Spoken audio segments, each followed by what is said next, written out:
Go ahead. Put it in like second, third gear and you're good. You're good.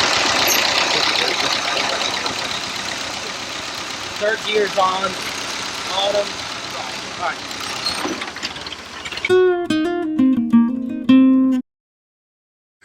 Hey guys, welcome back to Rockwell Acres Farm. I'm John. And I'm Austin. Today we are building mine and Austin's food plot. Let's get started.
Okay, so I'm about to put this into a seeder. This is a combination of Jerry Oats, trophy rapeseed, something radish, some kind of type of radish, and then we have some Ladina clover. We're going to throw that into the seeder, and we're going to seed all of this little area here. The reason I like to plant food plots is because several years ago, probably at least 20 years ago, I've planted my first food plot. We went into a little area that was all wooded. We took out some trees. We had these stumps and everything, but we disked it up, and I ended up putting in Ladina clover, and that was the end of it for me. I realized how much a food plot would draw deer in, so I started doing that every year, and I've been very successful because of that. So I like to start my food plots in the spring. We're not getting that this year. We're doing fall plots, but the reason I like to do spring plots is because you get these little baby deer who are born on a certain area, and it seems to me, and this is just my opinion, that when a deer is born in an area, if it has a good food source, a good water source, and the nutrients and minerals that it needs, it'll stick to that area. So you'll actually be able to watch that deer grow. If you manage your herd correctly, you'll get to see that deer grow from a 1, 2, 3, 4, 5-year-old deer, and you'll know it because you can watch its antler growth. If it's a buck, you can watch the antler growth, and a lot of times they'll come back with the same set of antlers, but at times, the older it gets and the more nutrients it gets, it'll put on some mass, it'll put on some more points, but the structure will pretty much be the same throughout the years that the deer is alive. A good food plot that is growing throughout the winter, maybe a fall blend that actually will grow different species of grass, some grains, things like that through the winter when there's not any leaves on the trees. It'll allow those deer to get what they need through the winter, and it'll keep drawing them in year after year after year, and they'll come into the summer healthy. So that's why we do food plots.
There is something over here around this stump that this rascal Roxy keeps getting after. Yeah, you. We don't know what it is. Probably prefer to keep it that way, but it's probably not a good thing. If it's a snake or something down in that hole, we don't want her to get bit, but she keeps trying to go back over there. So we keep having to run after her, yell at her, throw rocks around the stump to get her scared away from it. But she's relentless. She may have to go back home. See anything over there? No. You stop. Stay away, Roxy. What are you doing?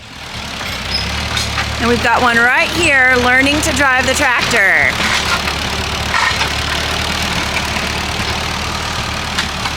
Good job, Colton. Good job. I think this is his first time on the tractor by himself, so big milestone. Don't run me over!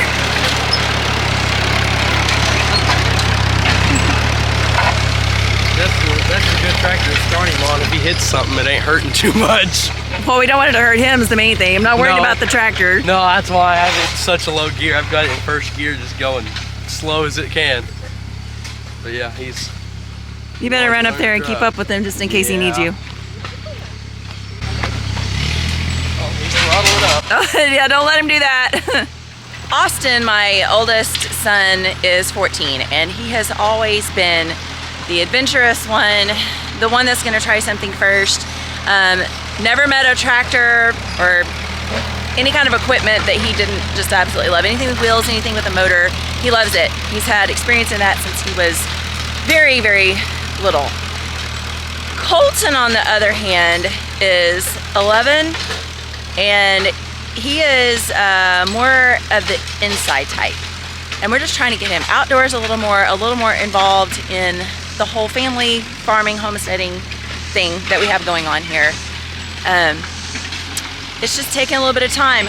Looks like Austin, being a good big brother that he is just kind of taking Colton under his wing and trying to teach him some of the things that he knows, that he's learned over the years, and just about driving the tractor. And we're hoping Colton will just take a little bit of interest. Good job, buddy. Colton, what'd you think of that? It was fun. It was fun? Yep. What was the best part? I don't know, just driving it around. He'd have real fun if I had one of them side delivery hay rakes and got him out there in that field. Them things, if you get the level field, just fine for him. Yeah. Fit on this tractor just fine. You can do those kind of things. We need all hands on deck. Is your nose running? Yeah. It's all the allergies, dust and allergies out here, I think. Yep. Makes the throat kind of scratchy, the nose kind of runny. But yeah, what that's doing, this is just a rock rake. I mean, we're not really trying to rake up the rocks right now too much. I'm just using it just to bury some of the seeds, just barely bury it. And So the purpose of doing this is what?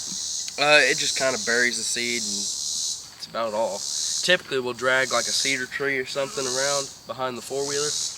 But I had this and I thought, well, it might work. We'll start with So that. it's not just that you're wanting to remove all of the roots and sticks and rocks out of here. Just mainly to bury that seed. It's not gonna do the best job, but we wanted to get the rocks out whenever we came over here, and then realized, oh, this thing's not gonna work too well in this area. It's just so unlevel, and there's too many right now. But we decided, well, we'll try and bury the seed with it. And since he wanted to try and drive it, I thought, well, that'd be all right for him to drive in here. And so, yep, looks like he enjoyed it. Okay, we just created a mineral site. This mineral site happens to be pretty close to a pond. We have a pond just right off over here. With the water, the mineral, they'll be able to come get mineral, get them a drink, get it into their system, and then if they want, they can go out into this big field. But right now, we have mineral, we have seed down, and what more could we ask for? I just put some buck jam in here. It's kind of got a smell to it, so it'll draw the deer in. Roxy, you want a bite? Come here. Hey, stop eating the dang grasshopper, that poor thing. Look, Roxy, come here. Smells like apple cider. Come on. Doesn't smell like apple cider, smells like gumballs. No. Smell this. Smell What's it smell like? What? Gum. See? I told you. He's gonna sit on the back of it. Okay. I'm gonna drive the tractor. Roxy's not sure. Oh, she doesn't. All right. Do you like it, Roxy? No? Not your thing? So we're on my food plot area now. We are, it's probably about a half an acre or so, and we're going to do the eagle seed and put out some mineral. I just cleared it with my dozer probably about 2 weeks ago, so the dirt is nice and soft. Hopefully the seed, when we spread it, will just drop into the dust, and when the rain comes, the rain will just cover it up.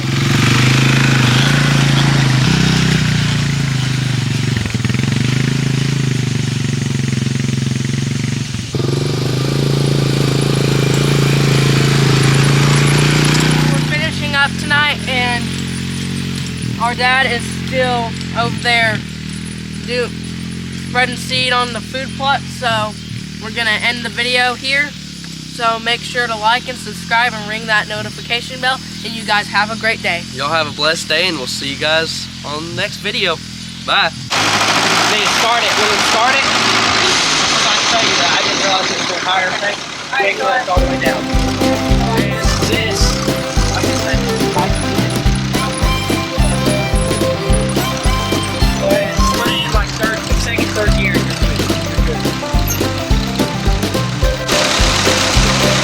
Third gear's on. Auto. All right.